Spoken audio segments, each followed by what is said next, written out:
Bab terakhir tentang keseimbangan kimia. Yang sering keluar adalah kita menyatakan persamaan laju. Entah itu persamaannya homogen maupun heterogen. Kalau di contoh soal ini adalah yang heterogen, karena berwujud solid, gas-gas.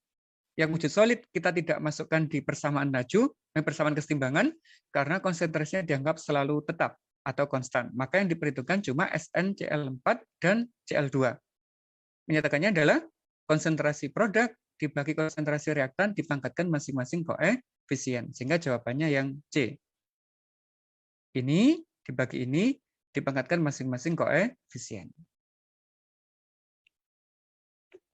Yang kedua, berhubungan dengan karakteristik K, tetapan keseimbangan, ada A dan B membentuk C, K-nya 4. Sedangkan 2A ditambah D membentuk C, K-nya 8. Bagaimana dengan ini?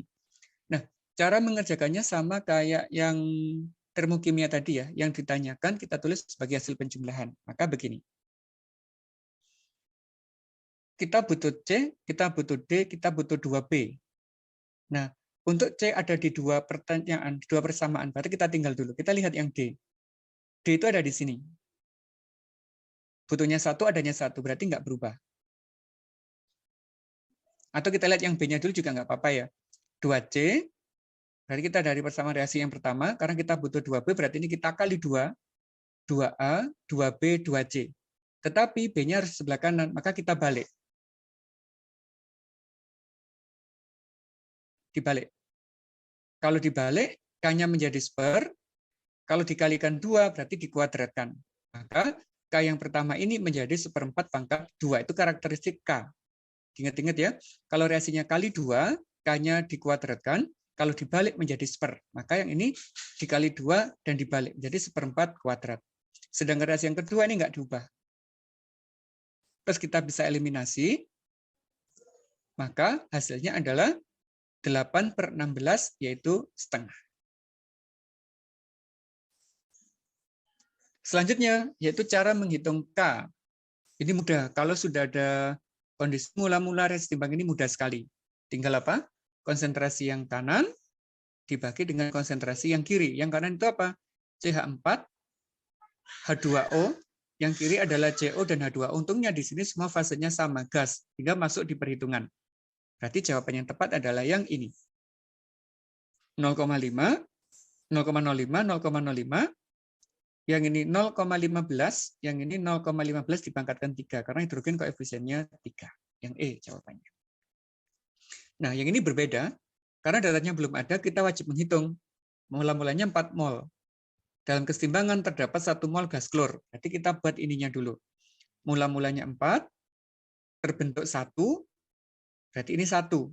Karena koefisiennya 1. Ini 1, ini 1, ini 1. Perbandingannya sama. 1, 1, 1.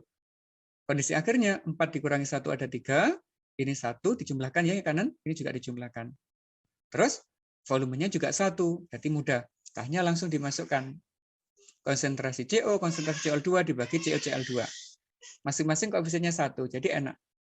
Volumenya 1, 1/1, ini juga sama 1/1, yang ini 3 dibagi 1. Maka hasilnya adalah 1/3.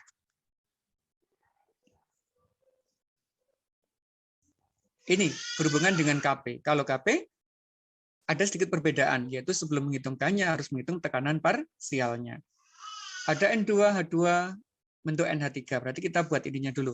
Mula-mulanya 0,4, 0,4, terus timbang terdapat 0,2, berarti 0,2.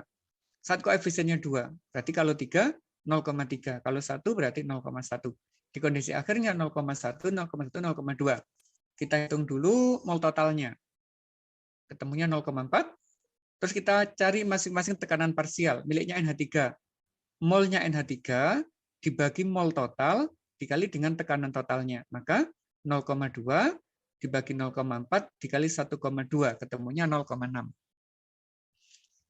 Terus N2 dan H2-nya sama karena molnya sama ya. Ini belum tak ganti. Jadi ini ada N2 0,1 per 0,4 dikali 1,2, ketemunya 0,3.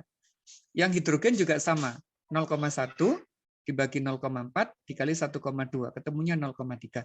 Langsung dimasukkan ke K, NH3 kuadrat, H2-nya pangkat 3, N2-nya pangkat 1.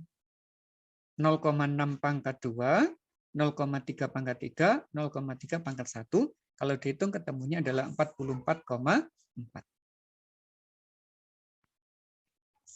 Selanjutnya, ini ada hubungan antara KP dan KC. Kalau sudah ada KC sekian, berapa KP-nya? Kita ingat ada persamaan ini. KP itu KC RT pangkat delta N. R tetapan gas, T suhu dalam satuan Kelvin, delta N itu koefisien produk dikurangi koefisien reaktan. Berarti kalau ini produknya ada 1 ditambah 3, 4, yang reaktannya 2, maka 4 dikurangi 2. Masukkan, ini KC-nya, ini tetapan gasnya, ini suhunya dari 27 menjadi 300 Kelvin. 4 dikurangi 2. Maka kalau kita hitung ketemunya adalah 27,23.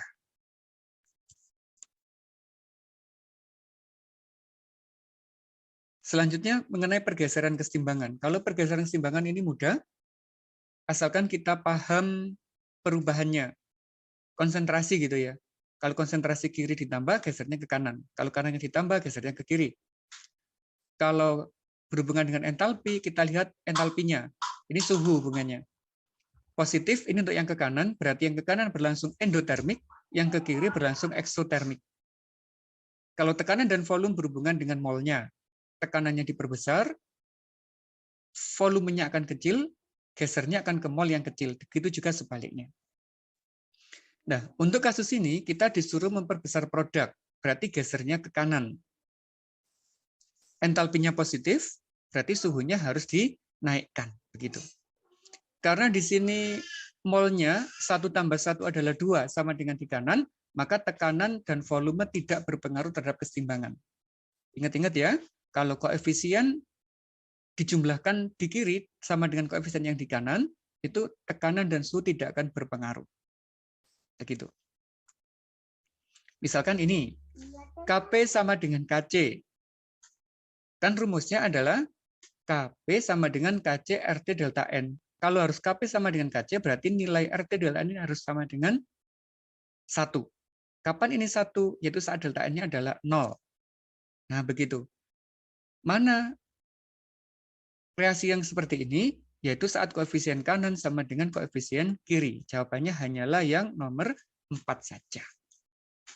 Ini yang di kanan ada 2, di kiri ada 3. 2 tambah 1. Ini 2, ini 1. Ini 1 tambah 1, ini 3. Ini 1 tambah 1, 2. Dikurangi 2 adalah 0. Nah, jawabannya 4 saja. Nah, ini soal bagus di ujian nasional terdahulu. Ada persamaan reaksi, kemudian ada gambarnya. Terus kita disuruh menentukan gambar partikel jika tekanannya diperbesar. Entalpinya negatif. Molnya berbeda. Ini 2 ditambah 1, 3. Yang kanan adalah 2. Kalau tekanannya diperbesar, berarti volume sistemnya itu akan berkurang. Kalau volumenya berkurang, otomatis partikel yang mampu menempati jumlahnya kecil. Maka geser ke koefisien yang kecil. Berarti geser ke arah kanan.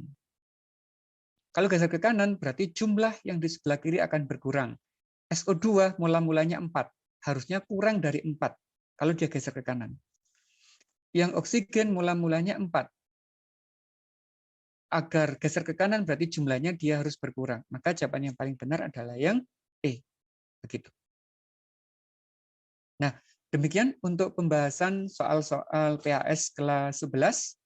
Semoga bermanfaat. Jika video ini dirasa cukup membantu, silakan like, komen, subscribe, dan sebagainya. Jika ada pertanyaan, silakan dicatat di menu komentar. Nanti akan kita bahas di video-video selanjutnya. Terima kasih. Assalamualaikum warahmatullahi wabarakatuh.